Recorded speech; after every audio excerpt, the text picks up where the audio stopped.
Hello guys, so ngayon po ay gagawa tayo ng activity number 4. So ito po yun. So simulan po natin. Gawa muna tayo ng diameter size 19,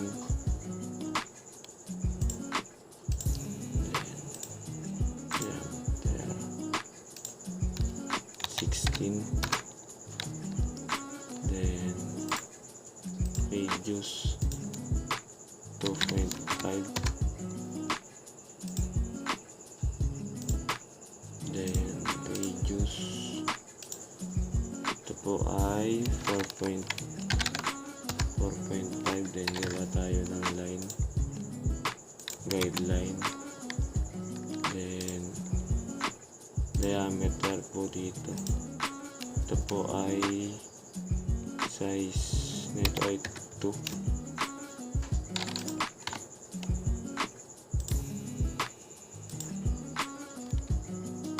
size niya ay 2, then radius dito size niya ay 1.5, then radius 0.75, then trim po tayo, select natin lahat, then alisin na natin itong guidelines at ito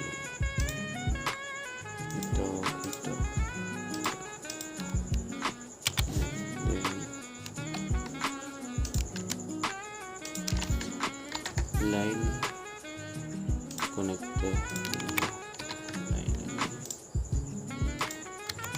then hatch po tayo para malagyan ng kulay, which is blue.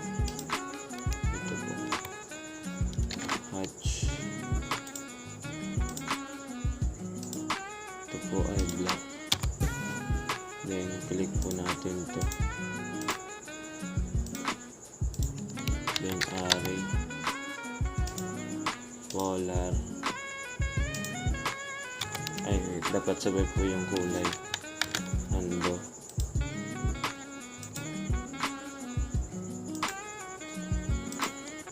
then array,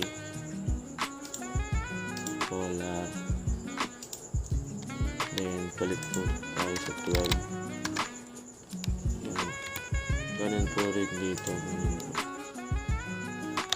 array, polar, and then select po lahat, explode po natin para matrim, alisin po natin to,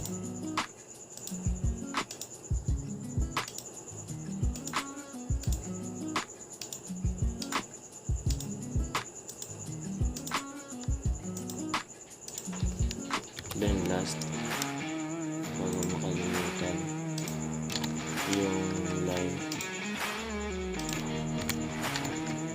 na 30 degrees ang nila, para measure na 30 degrees.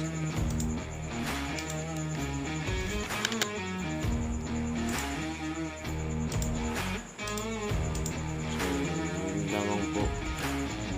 Maraming salamat. Thank you.